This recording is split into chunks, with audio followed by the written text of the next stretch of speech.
Hello दोस्तों, welcome to प्रतियोगिता दर्पण। आज हम बात करने जा रहे हैं डीप फेक के बारे में।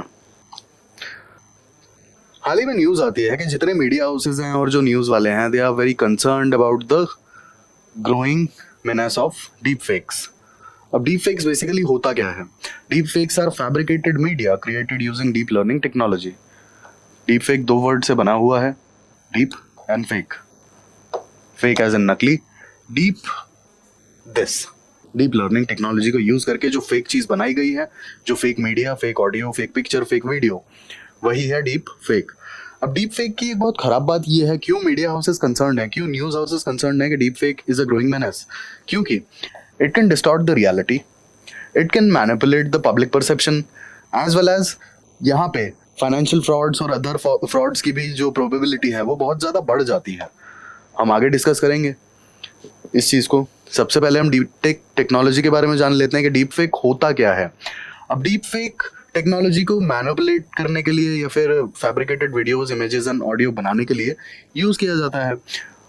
अब जो सुपर कंप्यूटर्स या फिर बहुत पावरफुल कंप्यूटर्स डीप लर्निंग को यूज कर पाते हैं, एल्गोरिथम्स को, एआई को यूज कर पाते हैं, वो डीप फेक इजीली बना भी देते हैं। इसमें होता क्या है कि जो ऑलरेडी एग्जिस्टिंग वीडियोस या फिर ऑलरेडी एग्जिस्टिंग इमेजेस या फिर ऑलरेडी एग्जिस्टिंग साउंड होता है ना, उसी को बस थोड़ा सा चेंज करके और आर्टिफिशियल इंटेलिजेंस का यूज करके बना दिया जाता है डीप फेक। जैसे आप यहाँ देख सकते हैं कि एक तरफ फेसबुक के फाउंडर हैं, ठीक है, और दूसरी तरफ एआई का यूज करके हल्का सा जो सिमिलर फेस है किसी और बंदे का, उसका फेस भी मार्क जुकरबर्ग की तरह दिखने लगा। तो ये बेसिकली डीप फेक में जो ऑलरेडी एग्जिस्टिंग पिक्चर्स या फिर ऑलरेडी एग्जिस्टिंग वीडियोस होती हैं, उन्हीं को AI as well as algorithms use करके, डीप लर्निंग यूज करके बहुत हल्का से मैनिपुलेट किया जाता है और चीजें एकदम डिफरेंट हो जाती हैं, ठीक है। अब डीप फेक जो ट्रेडिशनल फोटो एडिटिंग टेक्निक्स हैं वो यूज नहीं करता है। बेसिकली डीप फेक यूज करता है machine learning algorithms. Deep learning, अब बेसिकली मशीन लर्निंग में होता क्या है? मशीन लर्निंग में आपको अपने कंप्यूटर को मिनिमम कमांड्स देने होते हैं। आपने अपने कंप्यूटर को कोई पैटर्न कैच करने के लिए, मतलब एग्जांपल के लिए बता रहा हूँ, आपने अगर अपने कंप्यूटर को किसी पैटर्न को कैच करने के लिए ट्रेन कर दिया, एल्गोरिथम डिजाइन कर दिया और उसके एरर्स पे काम कर लिया, उसके बाद आपको कमांड देने की जरूरत नहीं है, वो सिस्टम ऑटोमेटिकली काम करेगा। एग्जाम्पल के लिए आप देखिए, आपके फोन्स में जो बायोमेट्रिक या फिर जो फेशियल रिकॉग्निशन सिस्टम होते हैं, ठीक है, या फिर फिंगरप्रिंट रिकॉग्निशन सिस्टम जो होते हैं आपके फोन्स में, किसी और का फिंगर वो गलती से भी कभी एक्सेप्ट करते हैं क्या? नहीं करते। है क्या वो? बेसिकली वो है मशीन लर्निंग। आपकी मशीन को पता है चीजें आइडेंटिफाई करनी आती हैं, ठीक है। तो machine learning algorithms basically deep fake बनाने में यूज किए जाते हैं और डीप फेक बनता है डीप सिंथेसिस से, ठीक है। अब डीप सिंथेसिस क्या है? बेसिकली जो मैंने आपको बताया था कि जो एग्जिस्टिंग फोटोज और वीडियोस होते हैं उन्हें आप चेंज कर देते हो, ठीक है, उन्हें आप चेंज करते हो डीप सिंथेसिस से। जो एग्जिस्टिंग फोटोज या वीडियोस या फिर जो ऑडियोज हैं, आप उसे ओवरराइट करोगे या फिर उसे होता है ना, आपको एडिट करने की भी जरूरत नहीं है, आपका जो आर्टिफिशियल इंटेलिजेंस है वो खुद कर देगा उसे एडिट। अब यहाँ पर डीप सिंथेसिस का यूज आता है। यहीं पे डीप सिंथेसिस एक्चुअल में वो चीजें वहां पे पुटअप कर देगा जो शायद है ही नहीं, जो वर्चुअल है, ठीक है, जो रियल है ही नहीं, और आपका फाइनल आउटकम जो निकलेगा that will be a deep fake. अब डीप फेक का इस हिसाब से आप यूज क्या समझते हैं? मैनिपुलेटेड कंटेंट बनाने के लिए, फेक वीडियोस बनाने के लिए, फेक इमेजेस बनाने के लिए, फेक डिजास्टर इमेजेस बनाने के लिए, या फिर फेक पॉलिटिकल फिगर्स के वीडियोस बनाने के लिए, फेक इन्फ्लुएंशियल फिगर्स की वीडियो बनाने के लिए। अब आप एग्जाम्पल के लिए सोचिए कि अगर कभी किसी बहुत इन्फ्लुएंशियल बंदे का आपने फेक वीडियो देख लिया या फेक ऑडियो सुन लिया, तो ऑब्वियसली पब्लिक परसेप्शन को बहुत इजीली मैनिपुलेट किया जा सकता है ना। यहाँ भी यूज क्या हुआ? Deep fake. बट एक्चुअल में तो वो रियल है या नहीं है ये तो पता ही नहीं पड़ेगा ना। रीजन, मशीन लर्निंग के एल्गोरिथम्स यहाँ पे यूज किए गए हैं और डीप सिंथेसिस का यहाँ पे यूज करके उसे बनाया गया है। शायद वो जब तक लैब्स में जाएगा वेरीफाई हो पाएगा, और जब तक होता है कि उसमें जो आईटी एक्सपर्ट्स हैं उसे निकाल पाएंगे कि हाँ इसमें डीप फेक का यूज हुआ है, तब तक तो हो सकता है बहुत ज्यादा नुकसान हो जाए, ठीक है। फिर एग्जाम्पल के लिए अगर आपको होता है ना पब्लिक आउटरीच देखना है, जनता में गुस्सा आपको भड़काना है, आप कोई भी फेक डिजास्टर का इमेज अपने व्हाट्सएप या फिर फेसबुक या फिर सोशल मीडिया पे सर्कुलेट कर दीजिए। जब तक उससे डिक्लेयर किया जाएगा कि ये एक डीप फेक है या फिर ये एक फेक न्यूज़ है। तब तक तो आधे से ज़्यादा भी लोग उसे सच मान चुके होंगे जिनके पास भी वो इमेज पहुंचेगा। ठीक है। रीज़न, इंडिया के केस में अगर हम बात करें तो अवेयरनेस भी नहीं है। ठीक है, डिजिटल इलिटरेसी ये एक बहुत बड़ा रीज़न है। लोगों को पता ही नहीं है कि डीप फेक नाम की कोई चीज़ होती भी है।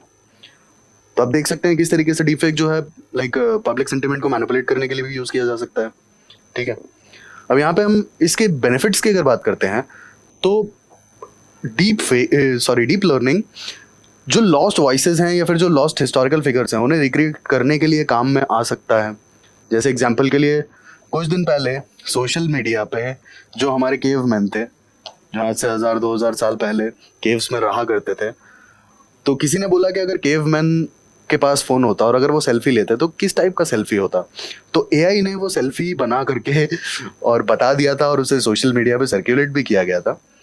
तो कुछ इस तरीके के जो पॉजिटिव यूसेजेस हैं ऑब्वियसली वो कंस्ट्रक्टिव हैं। हम आगे डिस्ट्रक्टिव यूसेज की भी बात करेंगे। इसके बाद एएलएस एसोसिएशन का एक वॉइस क्लोनिंग इनिशिएटिव था जहाँ पे आर्टिस्ट्स की और सेलिब्रिटीज़ की वॉइस मतलब इजीली मिल जाती है। अगर आप जाते हैं तो आप अगर कुछ बोलेंगे तो वो उस आर्टिस्ट की वॉइस में आपको वापस मिल जाएगा, कुछ इस टाइप का। ठीक है। तो कुछ इस टाइप की पॉजिटिव चीज़ें भी हैं जो काफ़ी कंस्ट्रक्टिव हैं। लेकिन अगर एथिकल कंसर्न्स पे बात की जाए तो अब कोई लेटेस्ट टेक्नोलॉजी है, ऑब्वियस ही बात है कि वो ज़रूरी नहीं है कि उसके सारे यूसेज पॉजिटिव ही हों या फिर सारे यूज़र्स अच्छा ही सोचें। बहुत सारे यूज़र्स उसका मिसयूज़ करने के लिए भी सोचेंगे। मिसयूज़ करने में अगर मैलिशियस पर्पस बहुत ज़्यादा किसी के दिमाग में हुआ तो इसके आउटकम क्या हो सकते हैं, जैसे रिवेंज पॉर्न हो सकता है, हैकिंग फेशियल रिकॉग्निशन सिस्टम्स हो सकता है। अब आप सोचिए एग्जाम्पल के लिए कि आप अपने पेटीएम या फिर आप अपने गूगल पे से कोई ट्रांजैक्शन करते हैं और आपका फेशियल आइडेंटिफिकेशन या फिर फेशियल रिकॉग्निशन ऑन है, तो आपको उसमें कई बार कोड भी डालने की ज़रूरत नहीं पड़ती है। जैसे यूपीआई अगर आप हटा दें तो कई बार होता है ना कि आपका फेस रिकॉग्नाइज करके ही ट्रांजैक्शन हो जाता है। इस केस में क्या होगा फिर, बहुत इजीली फाइनेंशियल फ्रॉड होंगे। देन रिवेंज पॉर्न, ये सबसे बड़ा इशू है डीप फेक का, रिवेंज पॉर्न।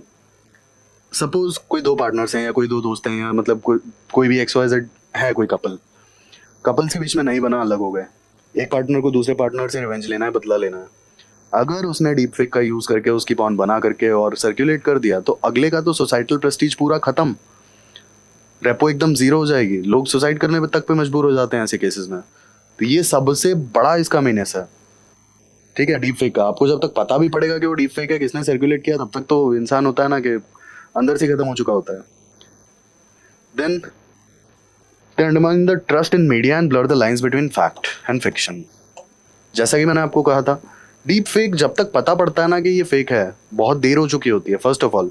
सेकेंड थिंग कि जब तक ये लैब्स में वेरीफाई होता है और जब तक इसके मतलब रूट्स तक पहुंच पाते हैं तब तक शायद काफ़ी टाइम भी निकल चुका होता है, क्योंकि यहाँ पे इतने प्यारे एल्गोरिथम्स और मशीन लर्निंग और डीप सिंथेसिस का यूज़ किया जाता है कि उसे बहुत ईजिली कैच करने के लिए समय चाहिए।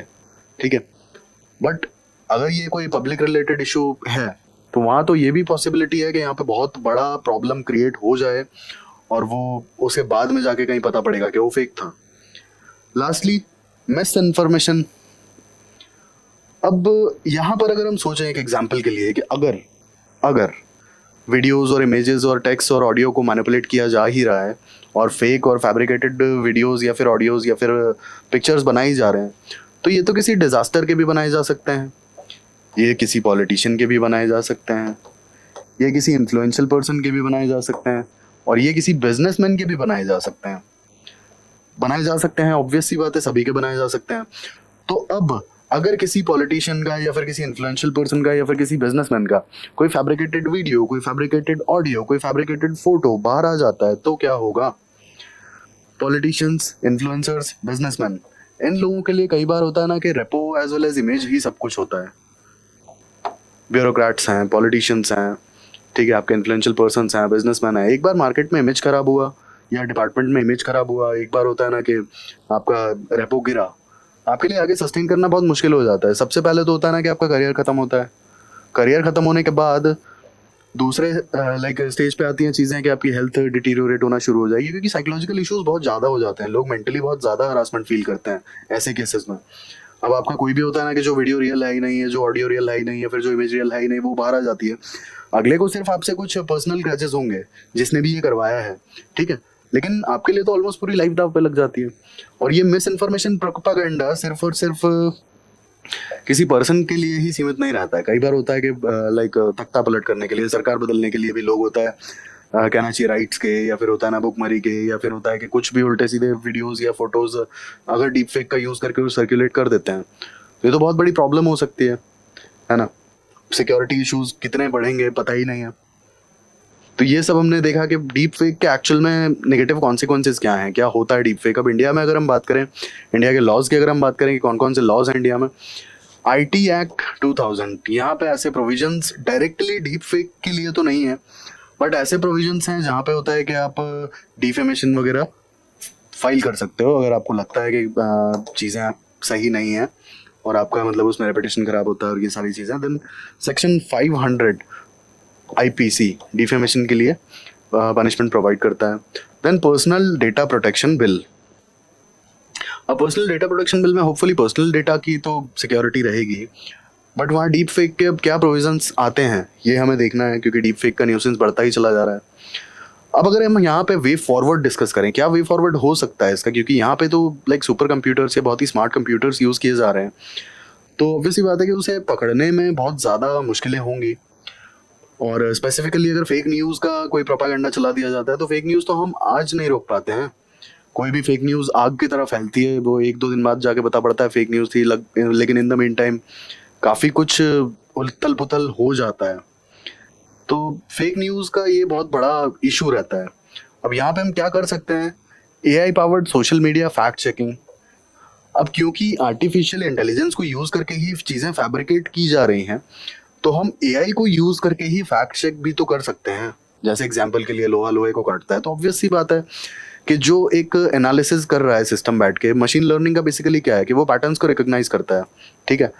तो यहाँ पे हम भी तो एक तरीके से पैटर्न्स को रिकॉग्नाइज करने वाला एआई डेवलप कर सकते हैं, जो मिनिमल एरर्स के साथ में होता है ना, फुल प्रूफ रिजल्ट हमें दे, 70-80-90% एक्यूरेसी के साथ में हमें रिजल्ट्स दे के हाँ भाई ये फैक्ट जो है ये गलत है, या ये फैक्ट जो है ये सही है। Then blockchain based deep fake verification. अब बेसिकली ब्लॉकचेन का तो आपको पता ही है कि जहाँ भी कोई ट्रांजैक्शन होता है तो वो एक साथ कई जगह पे रजिस्टर हो जाता है, तो ब्लॉकचेन कभी भी टूट नहीं सकती, और टूटेगी भी तब भी पकड़ी जाएगी। एग्जाम्पल आपको ऐसे समझाता हूँ, मल्टीपल सर्वर्स होते हैं, ये आपके 3 ट्रांजैक्शंस हैं, transaction number 1, transaction number 2, transaction number 3, ये आपकी ब्लॉकचेन है, और ये जो रजिस्टर होते हैं ट्रांजैक्शन, ये मल्टीपल जगह पर होते हैं, ठीक है। ये आपकी ब्लॉकचेन है और मल्टीपल सर्वर्स पे इसका डेटा सेव है।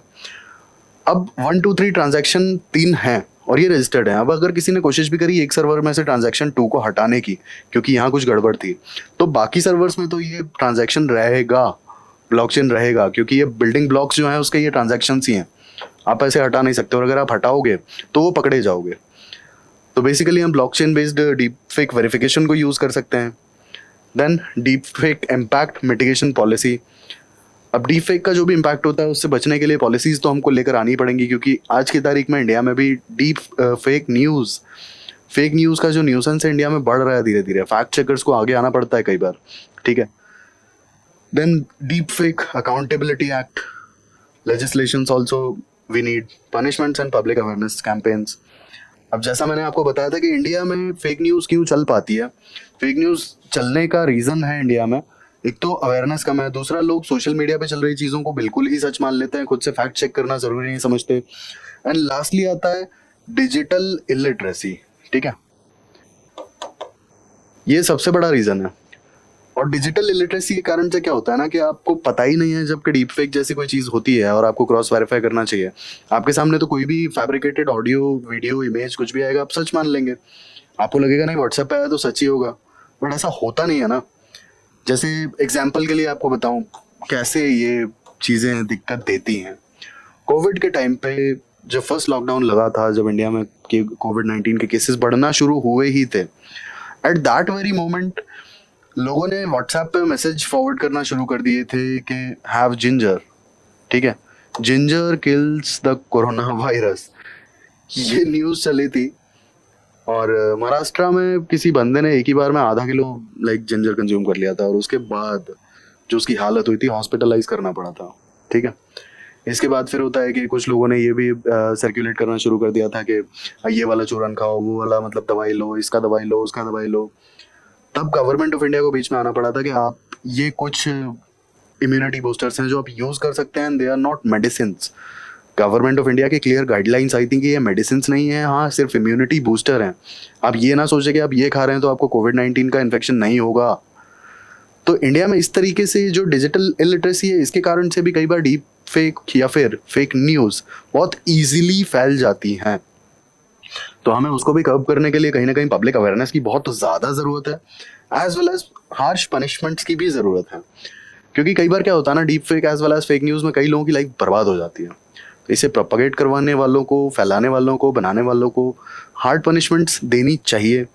That's how we can control हाल फिलहाल के लिए। तो ये हमने जाना डीप फेक क्या होता है, क्या न्यूसेंस है ये, क्या इसके कॉन्सिक्वेंसेज, नेगेटिव कॉन्सिक्वेंसेज हो सकते हैं और क्या इसके कुछ पॉजिटिव कॉन्सिक्वेंसेज भी हैं। ऐसे इन्फॉर्मेटिव वीडियोस के लिए हमारे साथ जुड़े रहिए। Thank you, thanks for watching.